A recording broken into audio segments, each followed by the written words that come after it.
What up, y'all? Tis your boy Dreaded Don here, bringing y'all the mats of the month. That's where I bring you my most anticipated titles of the month, in my opinion, for that month. First on my list, I got Enotria from Jayama Games. It was actually set to release August 21st, but it got delayed back to September 19th. I thought it was a smart idea just because we also got Black Myth's son Wukong. That's on this list, coming out on the 20th. So I don't really think there's much you can do when you're trying to compete with that game. It's kind of like any other game trying to release when Elden Ring was supposed to drop. Not much you can really do there, right? Enotria is an Italian summer souls with a phenomenal battle soundtrack. The developers said they poured their heart and their soul into making this sound as authentic and as powerful as they could. Upon first glance, the game's visuals remind me of Absolver from Slow Clap Studios, but greatly improved upon. If you played that game, then you kind of know what I'm going for. If you had a chance to play the demo back at the end of May, early July, go ahead and leave a comment. Let me know your thoughts and your concerns with the game. I didn't get a chance to actually get my hands on it, so I would love to hear your thoughts and let me know what you're thinking. Where Enotria really drew me in at was build variety in the form of loadouts, allowing you to swap between 120 different types of weapons, representing 8 different weapon classes, and having 4 different lines per build. Now, I feel like that's the kind of the curious part where I got, as I was like, what are lines? What's lines?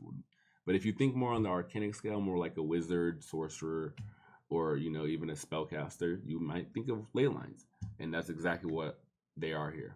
Lines are Enotria's magic. There's 3 different types of loadouts that you can have at a time, and these different types of loadouts you're actually able to swap in between during combat. This includes your weapon, your line, your mask, your aspect, your stats. This is actually where the game starts to become like a Souls-like.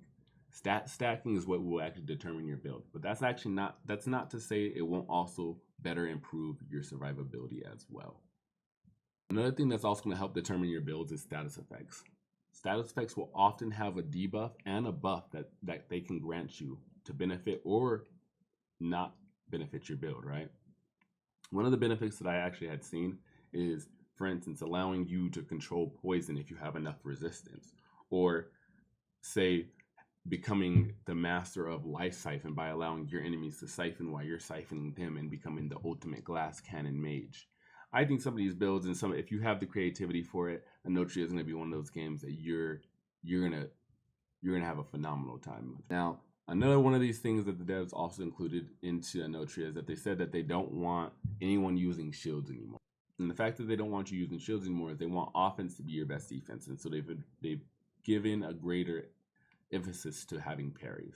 And by this, they've given you gems. And these gems are going to be able to be slotted into your build and going to allow for you to have different types of build variety, such as switching your parry to block spells, or switching your parry to have a higher parry window, or even switching your parry to have a harder chance to parry, but giving you a greater riposte time, or a greater riposte when you strike your enemy. To even add on to this, the greater lengths, they've chosen to select you to be able to unravel your enemy. Now, unravel sounds a little weird, but it's the same thing as you would have in any other Demon Souls games where you begin to critical hit them or backstab them. You deal enough damage to your enemy, and now you have unraveled them. And once you repulse them or you deal that critical hit to them, now you're awoken. And depending on your build and how you've customized your build, that awoken state has different types of abilities and different type of stat modifiers that will actually help you for your next battle. Topping it all off is the Path of the Innovators. And some would say this is your skill tree. And now I kind of say this is your perk tree or your talent tree. And this is kind of something that's going to be able to round out the rest of your build. It's going to allow you to imbue your weapons with different stat modifiers. It's going to allow you to have instant cooldowns or life leech and unravel on dodge. It has a plethora of different abilities that I had seen in that skill tree. And so it looks like the customization is going to be just about endless from what I've seen. Exploration is going to feed into the power of the innovators as well. And the way it's going to feed into the power of the innovators is there is a power called Adore. Now, this Adore is what allows you to change the world. Now, that's one of the primary aspects of Enotria. Is you were taught by this guy named Pochinella, and he taught you the power of change. And this power of change allows you to go out and change an area to give you access to new treasures, to new pathways, to new shortcuts. And all of that is going to feed right back into your power of the innovators, allowing you to choose different talents, as I said before. Again, if you've tried the demo, let me know. I'm already super excited to play this game myself, and I'm looking forward to getting my hands on it here on the September 19th. I said it's on this list, and it's number 2, Black Myth Wukong. Set to release August 20th, it's a Souls-like drawing from the Chinese mythology of Sun Wukong. From what I've seen, it seems to be starting us off at the beginning of his journey as the Stone Monkey to the Monkey King, taking us through the havoc he caused in heaven, and then primarily focusing on his journey to the west with the Bodhisattva. If you know anything about the mythology of Sun Wukong, then you know. If not, I highly advise checking it out. If mythology is kind of up your alley, just because I believe that story is chef's kiss, man. Now, the story of Sun Wukong itself allows for a plethora of enemies and bosses for you to fight, with gods and spirit kings making up the bulk of bosses and mini-bosses, while bandits and fiends make up your standard encounter similar to something like Neo or God of War. From a personal perspective, it seems to follow more of a God of War format. Arena-style combat in an enclosed checkpointed area versus a set boss or mini-bosses, and then a group of enemies during the travel or explorational stages. I feel like it's a good change-up in comparison to what we've just got off of with Elden Ring and the Shadow of the Erdtree being massively open world, and maybe even an improvement upon Wulong Fallen Dynasty. With a story that has the possibility of so many enticing encounters, should come enjoyable mechanics to pair them with. One of the mechanics that I found to be enjoyable was allowing us to shapeshift into various forms, and not just for traversal, but for combat encounters, right? For instance, the Flame Hermit that I had seen was a mini-boss that has a flame staff. He's able to dodge a great distance and then follow that dodge with a charged dash, and then after that charge dash, use a series of flame spins with the staff. Now, after you defeat this boss, you're able to acquire that staff and use that exact same combo set. Now, that combo set can go from using it against standard bandits that you see on the road. It can be used against the next following boss. It can be used in any type of way, but there is a preset time limit that they do have on all of your shapeshifts. You have a set time limit to how long you can shapeshift. From what I've seen, it looked like you could be in the Flame Hermit for around 90 seconds. It did seem like the other forms you would actually be able to shapeshift in for even lesser time than that, such as the traversal form. I saw that you were only able to shift into a fly for about 30 to 45 seconds in order to avoid enemy detection, which is understanding. I think there should be a limit on how long you should shapeshift, but I do think the shapeshifting mechanic is phenomenal in and of itself. Now, a couple of the other mechanics that I've seen just for the bosses of themselves, which gets me excited for the following bosses that we may see later on, just because in the trailers there were so many bosses that they didn't go in depth of, but just seeing a sneak preview of the mechanics that the bosses may have in store for us has me a good bit excited, you know? One of the in-depth boss mechanics that I did see was when you fight the Tiger Vanguard. That one was pretty cool because you fight him in a blood arena, and when he does his attacks, he kind of lets off a shockwave. That same shockwave, in my opinion, can be telegraphed. You telegraph that shockwave, you know to stay back. You know what I mean? So on top of that, he also had an ability to turn to stone. Not just was it he turning to stone, but say if you were to hit that stone, he now has a counter attack on you in which he turns to miss and he blink dashes or blink strikes you essentially. He also had a follow-up of blink strikes that I just thought were phenomenal, and a couple of aerial attacks and, you know, dive bombs on you. Just thought he was a pretty damn cool boss. Now, another boss that was actually widely seen probably in the trailers or for Black Myth Wukong was the White Dragon. And I'm pretty sure everyone has seen the pole climb that Sun Wukong does to avoid the White Dragon's lightning, man. That was just too cool. As well as when you fight the dragon, a lot of his breath attacks and his claw attacks affects the area around you, breaks up the ice, and then at the end of the battle, they even have it where you're falling through the ice with the dragon. Another really cool, just phenomenal thing that I think that they added on the trailers. Some of the concerns that I do got for the game is in the customization aspect. I'm a person who really likes customizing my weapon, my gear, my skills, my attributes, all of that, right? Sun Wukong doesn't look like it has that entirely, but it does look like it has some aspect of it, right? They had a parry ability, they had ability for you to summon your clones, which was phenomenal. They also had an ability for you to slow down time. They also had the gold band staff having its own set of abilities in which you can mark the ground to set up a deflection barrier, it looked like. I would just like to get a better view of the skills and customization that are going to be coming to the game. Outside of that, I'm not asking for anything too crazy, just a little in-depth, maybe a menu that we can see, or maybe even a skill tree that we got. Other than that, that's Black Myth Wukong. And number 3 on the list is Deathbound. Coming straight from Tape Media, releasing actually this week on August 8th. In my opinion, Deathbound follows kind of a unique approach to the Souls-like genre, just due to the fact that the game is blending two different genres together, it being science and medieval fantasy. It's taking place in the world of Zyminio in the city of Akrata, where you look to gather the essence of fallen heroes to join your party and take control of. Essentially, each of these party members will have their own abilities and talents from you to choose from, which will allow you to create your own versatile group to battle with and travel with. Of those in your party, you have the ability to do what's called a morph strike, which will allow you to swap to that party member and attack with them simultaneously.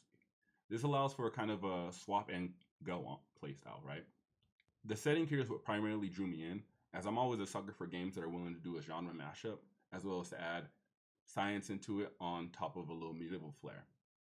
So I'll definitely be giving this game a good fair shake in the meanwhile, while I wait for our number 1 and 2 on this list. So if you're looking to check out Deathbound, I'll be streaming on my Twitch and my YouTube, just Dreaded Dawn. I would love for you guys to come stop on by. On to our honorable mentions, and starting us off, we have Cat's Quest 3.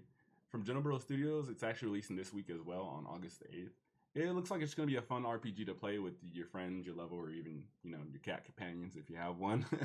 It's releasing the same time as Deathbound. It allows you to double dip with your friends and your family, allowing you to play a co-op game with them and getting them satisfied, and then you can go back and hop on Deathbound to get your solo RPG in. Honestly, I'm really just looking forward to it just due to the improvements that I've seen that they've made upon the second one, such as, better weapon swapping, more gear customization, and greater exploration. They added ship combat and ship exploration. Now that's something, to me, that seems fun. With the addition of the pirate, they added new weapons and combos to take with you.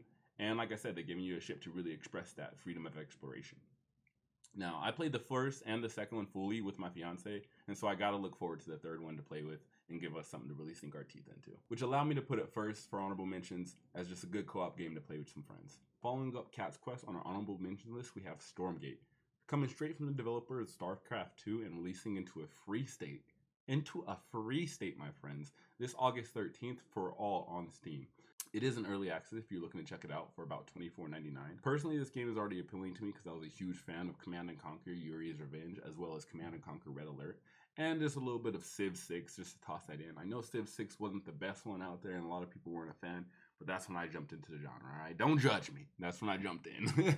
Now, Tim Horton, the CEO and co-founder of Stormgate, as well as one of the devs and masterminds behind Command & Conquer Red Alert 2, actually stated that the game will be free from August 13th until the 1.0 release. So you have a lot to look forward in if you're out here in the genre and kind of searching through the trash cans and the heaps looking for a good RTS to play.